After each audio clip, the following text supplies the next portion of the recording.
Hello and welcome to the Yak, the Yards After Catch wide receiver analysis podcast. I'm Big Italy 42. He is Josh Sheberson at BChad50, and I got to ask you right off the bat, and I didn't get this ready or anything. We didn't talk about this beforehand, but Twitter talking about a ton of different what things would you draft for your Thanksgiving dinner. So just to make things a little bit more fun here, tell me 3 things you have to have on your Thanksgiving dinner. Stuffing, mashed potatoes, and white turkey, like the white meat. Okay. And personally, it's good the first time. It's better for the leftovers when you're watching a late game. Like, I'll eat less at the real meal and save some room for like the seconds, because the second helpings are like what Thanksgiving's all about. See, and I'll tell you a little secret about myself is that is true for me in every scenario. I go out to eat with my wife, the whole family, whoever. I could obviously eat my entire meal. Like, I'm a grown man and should be able to eat my meal, but I intentionally don't finish my meal so I can have leftovers. So Thanksgiving, aside from the football and the drinking all day and everything else, is such a perfect holiday because it's made for leftovers. Like, my wife says, here's how much food I got. Did I get enough? And the answer is always no. Make extra so I can eat it for a week. But I caught some Twitter hate, though, for saying that I preferred ham to turkey on. Ooh. And not that I don't like turkey. I love turkey, but a really good, a honey glazed, honey baked ham or whatever it may be. I mean, that takes the cake for me. But See, I feel like I've always been able to associate ham with my Christmas dinners, but that's, I guess, just the way that my family rolls. So, turkey with Thanksgiving, ham with Christmas. Yeah, see, I like both with both, but I think that is probably where it stemmed from Christmas. But either way, we got way off topic here. I just wanted to throw a little bit of Thanksgiving festivities in there. Definitely. Speaking of Thanksgiving, football all day, but obviously we're talking about the slate upcoming for the main Sunday. slate, yep. So DeAndre Hopkins, your top play for a wide receiver here. In your elite plays, I'm assuming top play because you've got him here. Pairing up with my boy Brian Hoyer this week, who's finally back. And Hopkins last week, no one was on him with TJ Yates in a fairly tough matchup. And, I mean, he just, like you said here, embarrassed Darrelle Revis. And he took his turkey dinner. And he just did what he wanted. And I love DeAndre Hopkins. He's just been so damn good this year. And, I mean, that Hoyer-Hopkins stack is going to be popular. And if you're the one that's fading it, then good luck to you, because that won't be me. Yeah, and I mean, with Hoyer checking in as the min-salary quarterback at DraftKings and a cheapish quarterback at FanDuel, it's pretty easy to budget for DeAndre Hopkins and still have money to spend elsewhere. So Hopkins is an easy guy to immediately lock into your lineups. And if you follow Twitter at all, or even just followed the NFL media at all since that game, you know that the Hopkins game could have even been better if TJ Yates had not been errant on a couple of throws. I mean, he absolutely roasted Revis repeatedly over the weekend, and he gets Hoyer back. Hoyer, considerably better quarterback than TJ Yates. And the Saints secondary, considerably lesser than the Jets secondary. There's no Revis lurking back there. There's nobody within the same zip code as Darrelle Revis in that secondary of the Saints. So love the matchup. He is definitely my top play at receiver, and but he's not my only elite play at receiver. Yeah, moving on to another elite receiver. Not quite as big as far as actual size, but he plays like a big receiver. Antonio Brown from the Steelers, as we know by now. Frustrating situation for him with Mike Vick under center. I don't want to say as quarterback because he didn't play like a quarterback. Ruined Antonio Brown's potential for a monster season. But either way, when Ben Roethlisberger is under center, Antonio Brown is one of the best, arguably, depending on who you ask, the best in the game. I don't care what the matchup is. It's at Seattle, the so-called Legion of Boom. But, I mean, from someone who's watched a lot of these games, my personal opinion, this Seattle defense is a shell of the defense that we've seen in the past.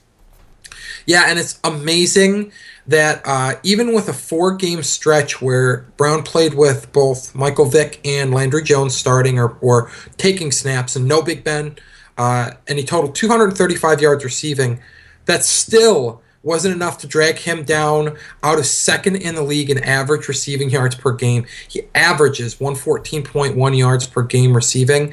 And if you're a listener who realizes that he ranks is averaging 114.1 yards receiving per game, and he had that bad 4-game stretch, What does that mean he did with Big Ben? That means he made magic with Big Ben. 151 yards receiving per game with Big Ben under center this year. That's just unreal. They are an unstoppable duo.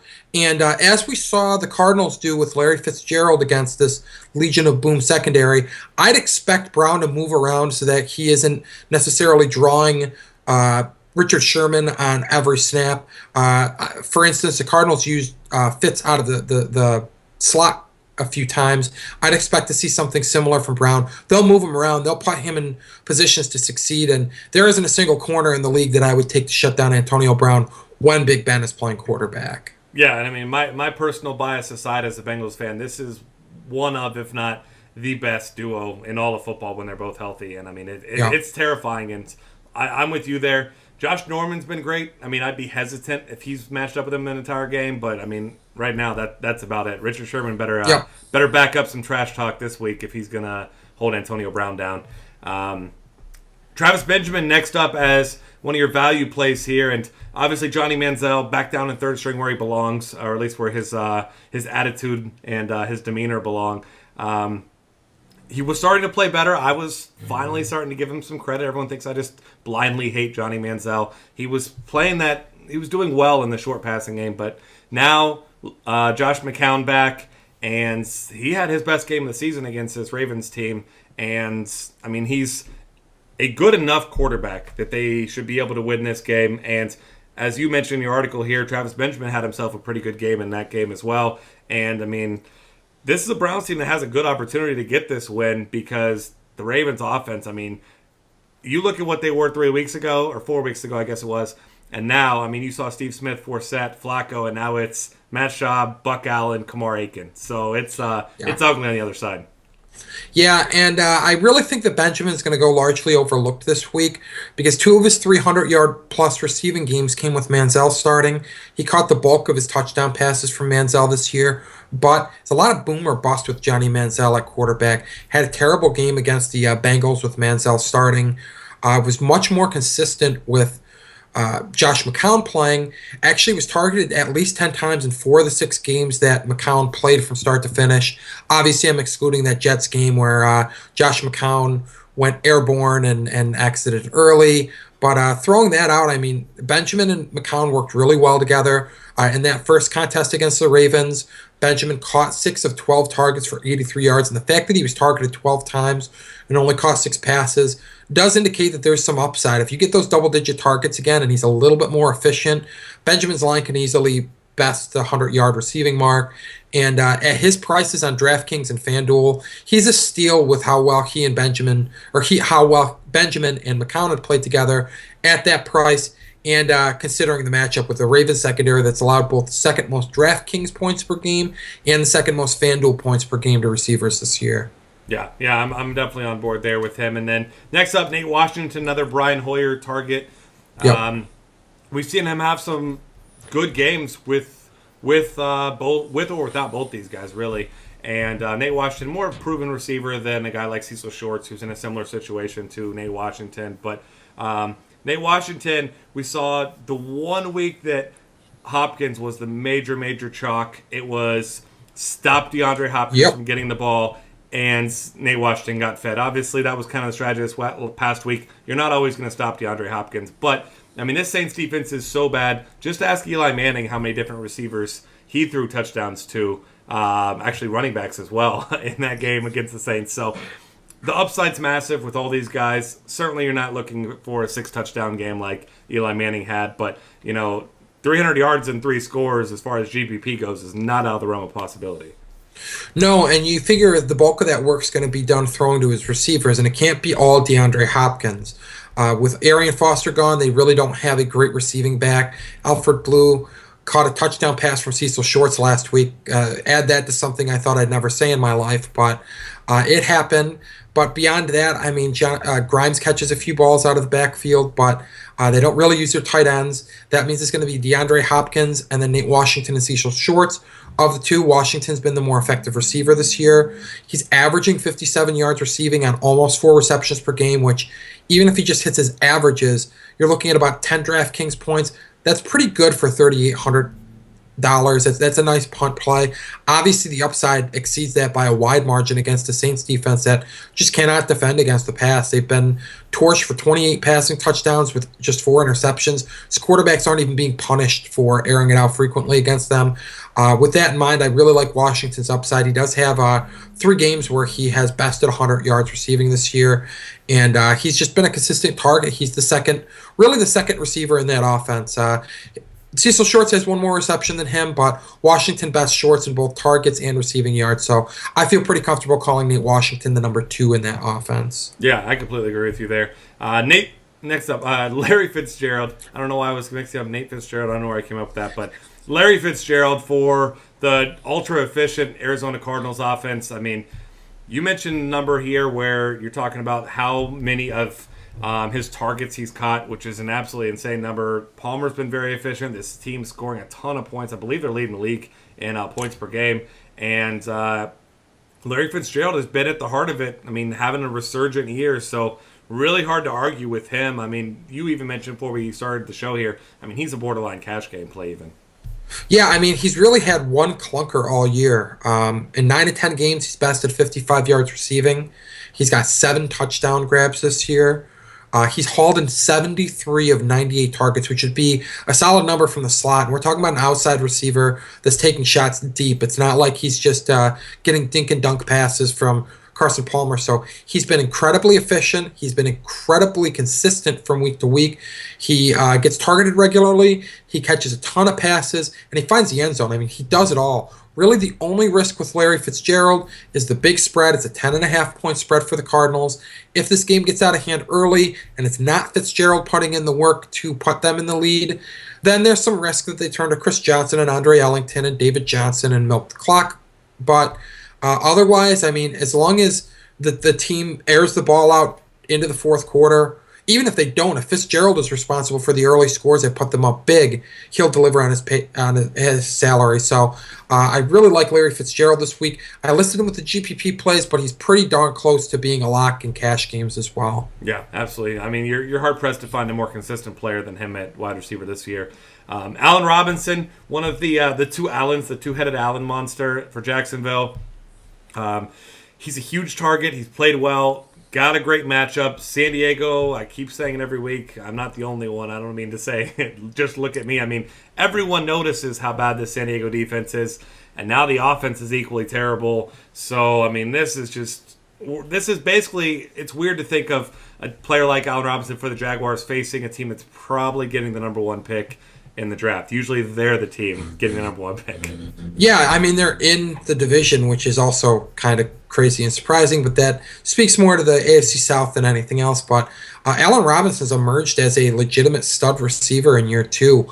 He didn't get a lot of love last year. I mean, his season was shortened due to injury, but all those rookie receivers getting love, OBJ, Mike Evans, Sammy Watkins, and Allen Robinson just kind of has flown below the radar. I mean, obviously he's starting to get some love now, but still it's not in line with the level of production he's put up. I mean, the love needs to catch up to the production. The production's there. Start giving Allen Robinson some love. I mean, he ranks 10th among qualified receivers with 87.1 receiving yards per game. He's in the top 10 in targets. He's tied for 5th in touchdown grabs. What else do you want from the guy? And his inefficiency, catching 50 of 100 targets, is more the product of Bortles than Robinson. I mean, Bortles is inaccurate. He's completing less than 60% of his passes. But the volume's there, and the volume makes up for that inefficiency. So, love Robinson. He's great after the catch, and he has an awesome matchup this week with Brandon Flowers. As Jason pointed out earlier in his wide receiver matchup grade article this week, Flowers just can't defend anybody right now. And Football Outsiders has the Chargers ranked 26th defending number 1 receivers. Wow, yeah, that's it's pretty bad across the board for San Diego right now. Mike Evans next up for Tampa Bay, obviously. Looks like this might be the first time in a while that we see, a completely healthy offense for Tampa Bay. Jameis Winston coming off a 5-touchdown performance, certainly not chasing something like that. Doug Martin did most of the work. You're welcome, Mr. Winston. But looking at this one, Mike Evans is the guy who's a big target. He sees a lot of targets. He gets looks in the red zone. And this is a Colts defense that's one of the worst overall units in the league. And their offense isn't too great either. So I mean, in this matchup, it's hard not to like Mike Evans. Only negative being he'll probably see some Vontae Davis, but Vontae Davis isn't a shadow type corner, although he was last week. And you can ask Julio Jones how that worked out for him. Yeah, and that's the thing. Vontae Davis left last week's matchup early with a hamstring injury too. So if he is playing, he's probably not 100%. If he's not playing, you're facing a bad secondary where I'd expect Evans' ownership to shoot through the roof.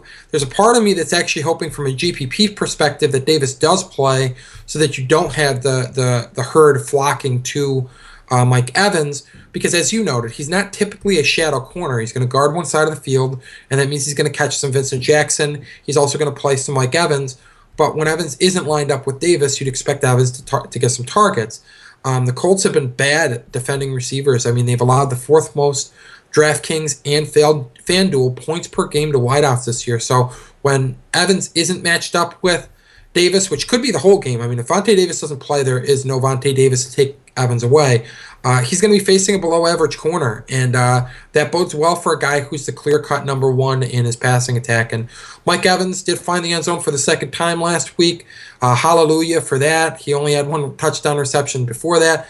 Otherwise, his numbers have been good. I mean, he's a target machine, ranks 12th in the league with 92. He's got 44 receptions. He's averaging over 80 yards receiving per game. He's a really good big receiver that's a tough matchup.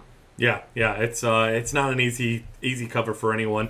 Speaking of not being an easy cover, Martavis Bryant, not an easy cover either. Obviously, Seattle, an above-average defense, like we said, one that hasn't quite reached expectations this season, but they do have some good individual defenders, and Martavis Bryant, though, the deep threat. And if I'm Seattle and I'm looking to take one guy out of the game plan, more often than not, it's going to be Antonio Brown, which opens the door for a guy like Martavis Bryant, who's a deep threat. He's a guy who can make plays after the catch as well. I mean, both these guys really can, but big difference being size. And Martavis Bryant, significantly bigger receiver than Antonio Brown. Sharing the field with Antonio Brown has basically cast a shadow over Bryant, and it's easy to overlook how great he's been. I mean, Brown is, as we've discussed, arguably the best receiver in the game, at least when Big Ben is playing. Martavis Bryant, all he's done in 15 NFL starts, almost one game short of a full season. 48 receptions, 989 receiving yards, which is good for 20.6 yards receiving per play, and 13 touchdowns. It's nearly a touchdown grab per game.